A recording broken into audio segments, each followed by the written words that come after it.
Good morning friends सबको। तो अभी बज रहे हैं सुबह के 5 बजे। तो अभी मेरी बहन आई है रेडी होने के लिए, क्योंकि वो आज सुबह की ट्रेन से वापस जा रही है, इसीलिए। तो आए हुए हैं, इससे 6 दिन हो चुके हैं। तो अभी वो आज ही चली जाएगी, तो बहुत ही बुरा लग रहा है, पर क्या करूँ, एक दिन ना एक दिन तो बहन को जाना ही पड़ेगा। मन था कि मैं भी उसके साथ चली जाऊँ, लेकिन मैं अभी नहीं जा सकती, क्योंकि मेरी जो बड़े बेटे का एग्ज़ाम तो 17 तारीख से है, इसीलिए मैं अभी नहीं जा सकती। तो बाद में एग्ज़ाम ख़त्म होने के बाद हम भी चले जाएंगे। तो देखो वो कैसे रेडी होती है गाइस। मैं थोड़ा, मेरा छोटा बेटा वो है, वो उठ रहा है, तो मैं उसे सुलाने की कोशिश करती हूँ।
और यहाँ पे मेरी बहन को भी बहुत ही बुरा लग रहा है कि वो अपने दोनों भांजों को छोड़कर जा रहा है। तो मेरा बेटा तो रोने ही वाला था सुबह, देखो उसके चेहरे को।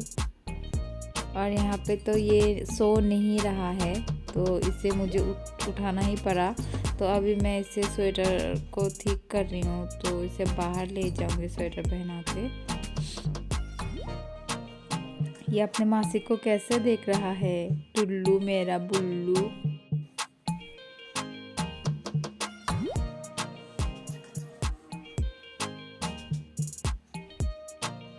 अभी जाने से पहले मेरी बहन मुझसे आशीर्वाद ले रही है, तो मैं उसे बख्शिश में 500 रुपीज़ दे रही थी, लेकिन वो ले ही नहीं रही थी, क्योंकि उसे तो पता है कि उनकी दीदी बहुत ही गरीब है, इसलिए वो नहीं ले रही थी। लेकिन मैंने भी फोर्सफुली उसे दे दिया। तो अभी ये जाने वाली है, मुझे बहुत ही दुख हो रही है, क्योंकि वो तो बहुत दिनों के बाद ही आती है, इसीलिए अब जा रही है। आते ही जाने की बात करती है, तो हफ्ते 10 दिन तक भी नहीं रुक सकती।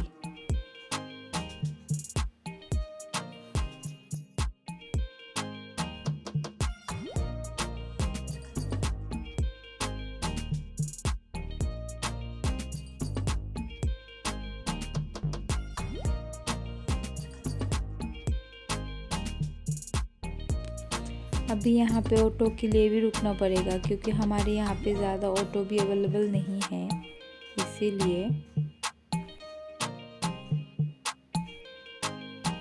ओ ले अभी इन दोनों को देखो कैसे खड़े हुए हैं यहाँ पे।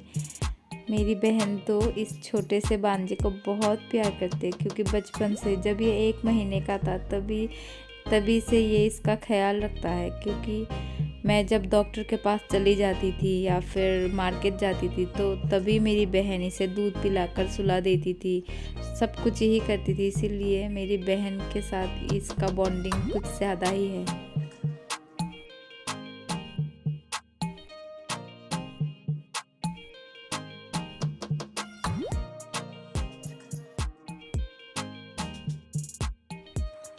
अभी फाइनली एक ऑटो आ ही रही है, तो यहाँ पे भी सीट है, तो इस पर ही जाएगी स्टेशन तक। बाय, फिर से आना। बाबा, तुम्हारी मासी जा चुकी है, इधर देखो बाबा। चलो चलो चलो, हम भी घर चलते हैं। अब तुम्हारे दादा को भी उठाना पड़ेगा, तो उसे भी स्कूल के लिए रेडी करना पड़ेगा, टिफ़िन भी बनाना पड़ेगा, बहुत ही काम है। चलो चलो चलो, जल्दी चलो।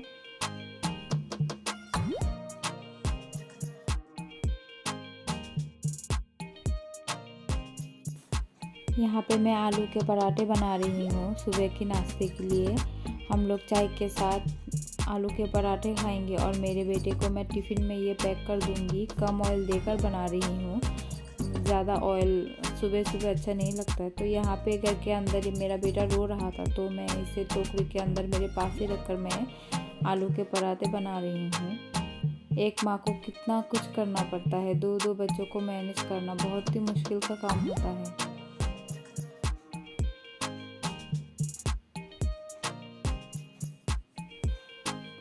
और यहाँ पे मेरी आलू के पराठे लगभग हो चुके हैं, तो मैं अभी मेरे बेटे को हॉर्लिक्स देकर आई हूँ।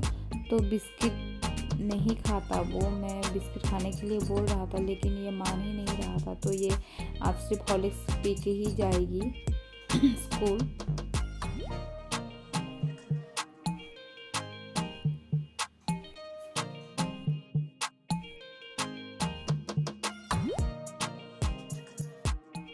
और हम लोगों के अभी चाय नाश्ता हम लोगों ने ख़त्म किया। तो यहाँ पे देखो मेरे सासू माँ जो है वो बड़ी ननद के घर पे जा रही है, क्योंकि घुटनों का दर्द बहुत ही ज़्यादा बढ़ चुकी थी इनकी, तो इसीलिए डॉक्टर दिखाने के लिए वहाँ पे जा रहे थे। क्योंकि हम लोग जहाँ पर रहते हैं तो यहाँ पे अच्छी डॉक्टर नहीं मिलती, तो मेरी बड़ी ननद के यहाँ पे तो क्या कहूँ हड्डियों के स्पेशलिस्ट है, इसीलिए वहाँ पे जाके ही डॉक्टर दिखाएगी। और यहाँ पे देखो मेरे बेटे को अपनी दादी को बोल रहा कि मैं भी आपके साथ जाना चाहती हूँ दादी। तो इसका तो एग्ज़ाम आ चुका है तो नहीं जा सकता, वो थोड़ा थोड़ा रो रहा है, देखिए।